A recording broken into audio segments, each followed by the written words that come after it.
Got just a few coins.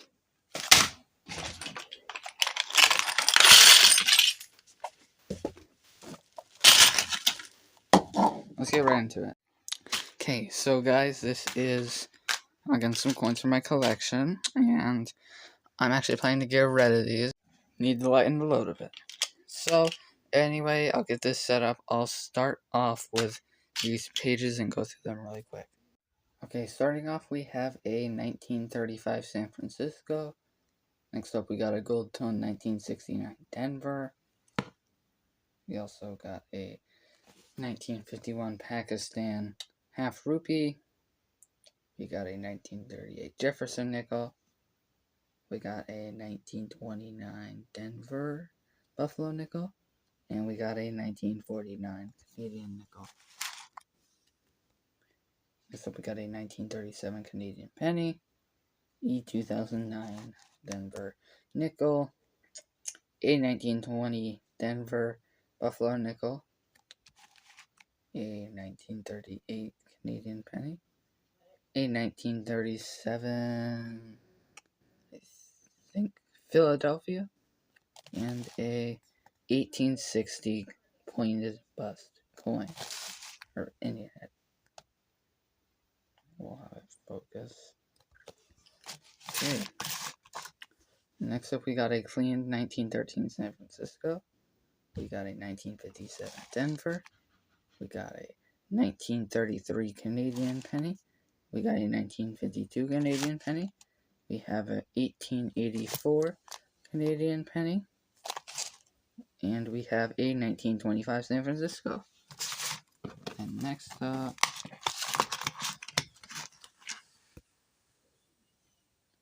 we got a 1913 San Francisco Type 1.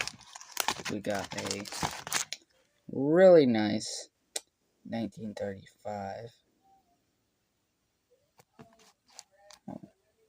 We'll show it off for a few more seconds. And then we have a 1913 Denver Type 1. Then we have a 1920 Canadian penny. We have a 1921 Philadelphia coin, Buffalo nickel, and we have a 1937 Denver Buffalo nickel. Then next up, we have a 1944 Filipino 5 cent. We have a really nice 1935 wheat penny. We have a 1923 San Francisco Buffalo nickel. We got a 1930 Canadian penny. We got an 1888 Indian head penny. And we have a really nice 1899. Then next up, we have a nice 1960 Canadian nickel, a 1897 Indian head penny, an 1865, I think, blunt 5. We have a 1958 Philadelphia Jefferson nickel in really nice shape. We got a 1950 Philadelphia Jefferson nickel. We got a 1920 San Francisco Buffalo nickel. Then next up, we have a 1928 S Buffalo nickel, an 1882 Indian head penny, a 1940 Canadian penny, the History Channel 200th anniversary of the U.S. coin, another 1913 Denver Type 1, and a 1970 Philadelphia. That's really cool. And then we have the final one of these, starting off with a Nazi German 10 cent from 1943, a 1947 No Maple Leaf Canadian penny, a 1948 A pointing to medium denticles, which I think is the one of the, if not the rarest variation of it. Then we have a 2020 Tallgrass Prairie coin with a potentially centered planchet. It has a slight coppery color to it, and like almost like streaks, so it's weird. Then we have a 1942 Canadian nickel and another potentially centered planchet coin, this time 1965 quarter. Then We have next up a really nice 1955 Philadelphia key date, or semi-key, whatever you want to call it. Then we have a 1929 San Francisco Buffalo nickel, a 1936 San Francisco Buffalo nickel, an 1881 Indian head penny, a 1941 Canadian penny, a 1927 Denver Buffalo nickel. Then in the last partial row, we have another 1944 5 cents from the Philippines. We have an 1880 Indian head penny. We have a 1929 San Francisco. Yeah, maybe. No, Denver. 1929 Denver. Pretty nice shape. And an 1886 Indian head penny. So anyway, this is what I consider the low tier of them. Now we'll move on to the loose coins and the ones in the circular flips. We'll do the loose coins first, but they're all silver. We'll start off with the world coins. Let me grab them. I think there's 4. Yeah, there's 4. Just simply place them up here. We'll start with the Canadian stuff. We've got a 1880 Canadian 5 cent. And we've got a 1945 Canadian dime. And then we have 2 foreign silvers. We have a 1944 Denver Filipino 20 centavo and a Dutch Indy quarter golden from 1941. Last two are in nice shape. Then we'll move on to the U.S. Constitutional Silver. We've got a 1941 San Francisco Mercury dime. We've got a 1 quarter, a really nice 1959 Philadelphia, and we got 4 $half going from oldest to newest. We have a 1917 San Francisco reverse mint mark. We have a really nice 1943 Philadelphia. We have a 1944 San Francisco with the FS503, but this is still worth melt because it's clean and that does not add a ton of value. And lastly, for the halves, we have a particularly nice 1964 Denver. And we have 1 silver dollar. It's a silver clad from 1974, same for as silver clad. And I'll get these out of the way and I'll move on to the other one. Okay, we got them sorted out now.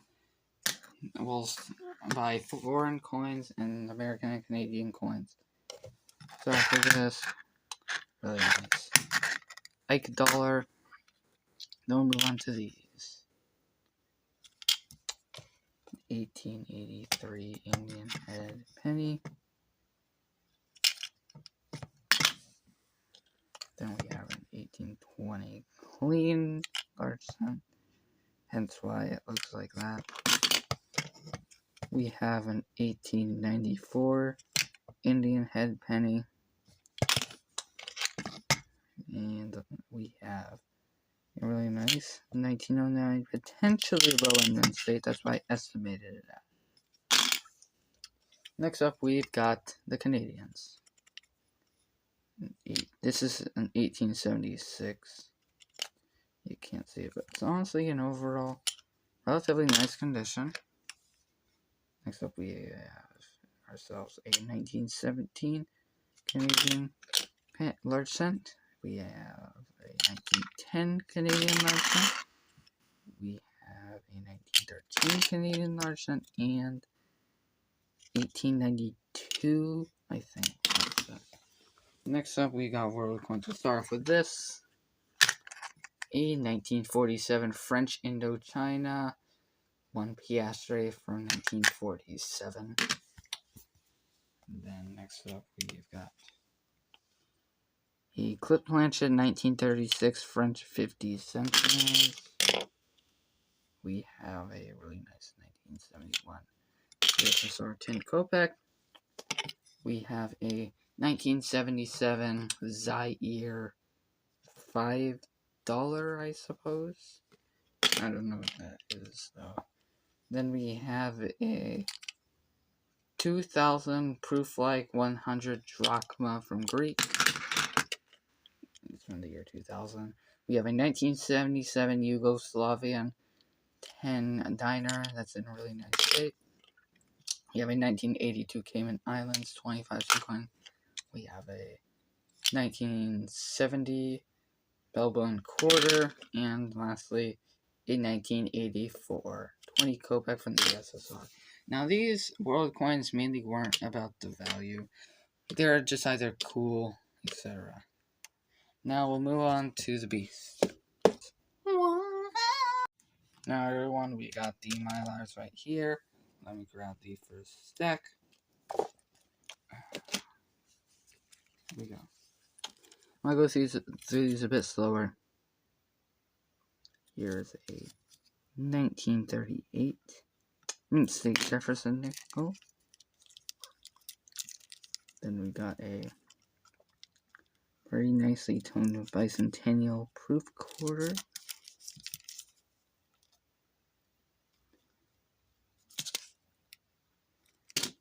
Then we got not much value, but a 1977 low 7.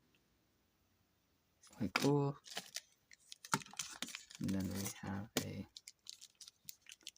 really nice 1982 proof quarter.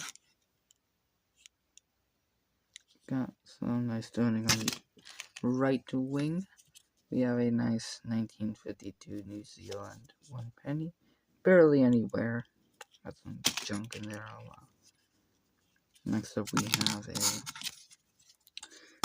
nicer 1966 British penny.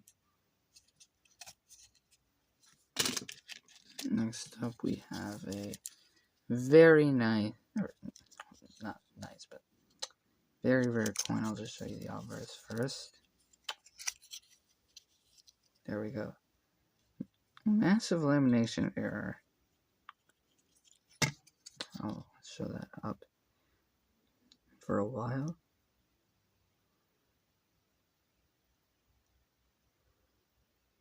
You can see how it's weaker there. Next up we've got a nicely toned 1974. You can see that toning right there. And if you're wondering what the numbers are, I sorted through that roll of proof quarters, and they're the top 15. Then we have this beauty. Beautiful 1931.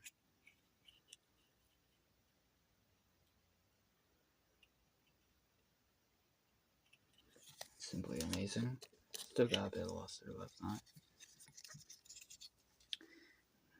And then we have an 1877 Swedish 5 ore, pretty decent shape. I mean, yeah. Then we have a 1922 Denver.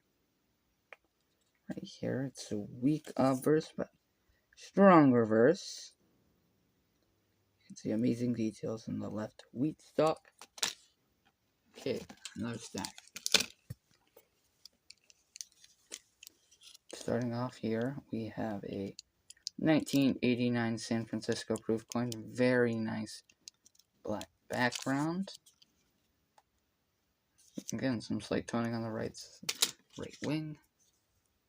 Then we have this. It's not much of a valuable piece, but it's a copy of a Japanese trade dollar from 1875 to 1878, I think.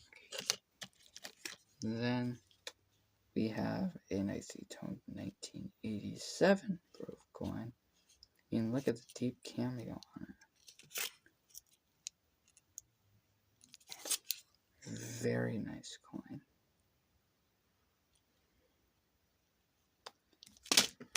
Next up, Yeah, we think not anyone, not just anyone, but a 1926 San Francisco.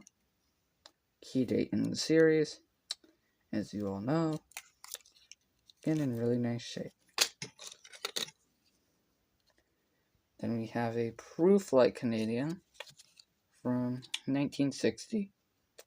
I wouldn't say it's in Proof Like Red, but it's pretty close to it. Got some brown on it. Still not bad at all. Not bad at all. Then we have a 1924 San Francisco Wheat Penny. Again, in a really, really nice shape.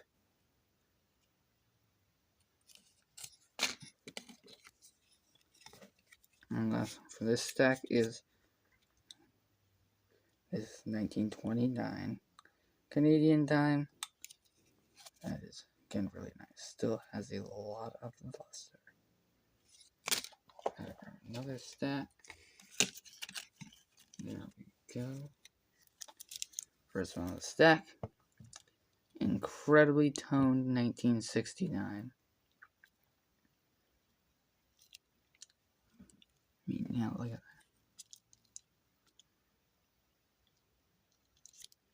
Quite incredible toning. Next up, we got a key date 1931 Denver.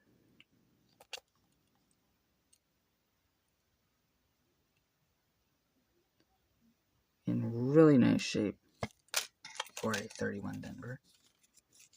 Then the Mylar's damaged on this, but I don't really care. It's the 1891 British Farthing. In a really nice shape, again, for its age. Next up, we have another proof coin.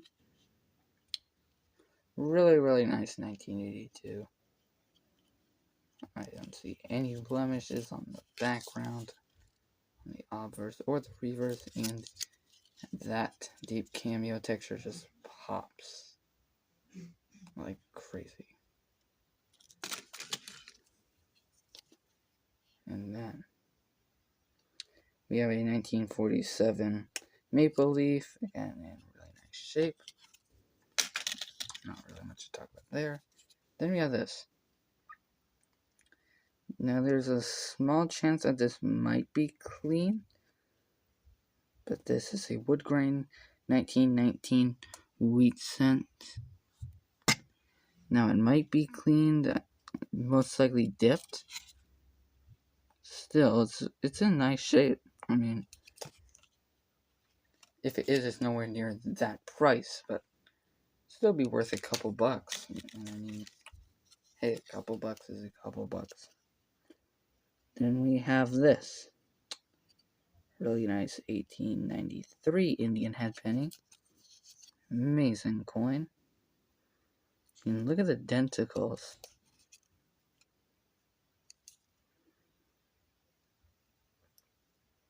It's just amazing. Then we have a key date 1922 Canadian penny, again in really nice shape for being a key date coin. Then next up we have a 1916S here with a minor planchet flaw right there. Won't really affect the value positively or negatively at all. And then we have this one.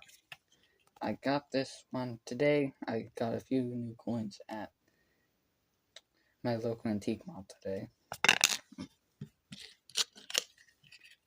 It's an 1842 British sixpence. I didn't really get to make a profit off of it. I just got it because I thought it was cool. Next stack, this is going to contain most likely pretty much, if not every single other coin I bought today. Yeah, this one. I bought it in 1878. Under close inspection, because it's corroded, you might be able to see it. I'm pretty sure that's a 1872, which, as you guys should probably know, the 1872 is significantly rarer than the 1878. It's corroded, but still. Great coin overall. And this one I'm happy about. For getting. 1883, no sense, sure. It's common and not worth a ton in this condition, but hey, it looks like a really nice coin overall. And I'll take it. Then this is another one I bought today. 1735 Dutch coin. I don't even know what denomination it is. Go right on the back, a bit hard to see, but right there, 1735. Okay, I did not buy this one today. This is a 1900 Mexican penny. Again, really nice. You know, all the good stuff. And we have a key date, 1910 San Francisco. Really nice coin. And then we have a 1951 Invincible Bronze. Still has some luster in the small gaps on the reverse. Anyway, that's cool. I'm just going to go pretty quickly through the relatively common coins. 1932 Canadian penny in really nice shape. We have a really nice 1999. And then we have this one. A 1937 San Francisco. Again, the third rarest in the Washington Quarter series. In potentially mint state. I suspect that because it literally has full luster.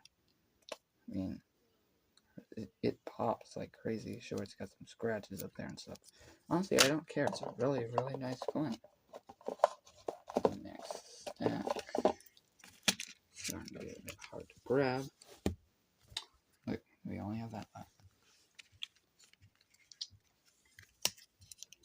Then we have this really nicely toned 1983 quarter. And that's really nice. Then we have the best proof quarter I found. It's a monster toned 1969. I mean, guys, there is no argument about this being a monster toner or not.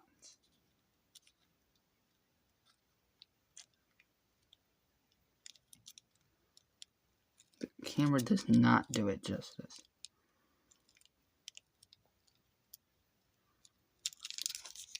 In the reverse, you can see it a bit better. An incredible, incredible toning. Then we have a 1913 Philadelphia Type 2 Buffalo nickel. Pretty nice. Then we have an unsuspecting, pretty bad condition, 1881H. Now,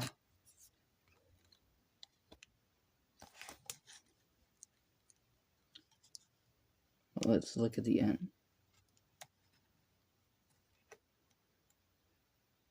Doesn't it look just slightly suspicious? Well, look down here. Yeah, you probably guessed it right. It is the triple N variety. Sure, it's worn, but it's a relatively rare variety. Oh, wow. Next up, we have a 1928 San Francisco small mint mark. Pretty cool. Then I bought this one today as well. 1834 King William the Fourth? I don't know. It's from 1834, as I previously mentioned. Sure, it's worn, but sure, I probably won't make money off of it, but it's just for how cool it is. And same thing for this one. It was my first ever silver 1 shilling in general. It's a 1834. Then we have my first ever cat bust dime. Sure, they say it's dateless. You guys can tell me if I'm correct. but based on how the 1 and 10 look and stuff like the letters and stuff, this is most likely from 1829 or 1830, which are both common dates, but still quite cool. And then we have pretty blast white 1970, but still has some toning. Even the blast white coins have some toning, which is incredibly impressive. We have a really nice 1979 proofed border. Just gonna skim through the proof ones mainly pretty quickly. And then nice 1979.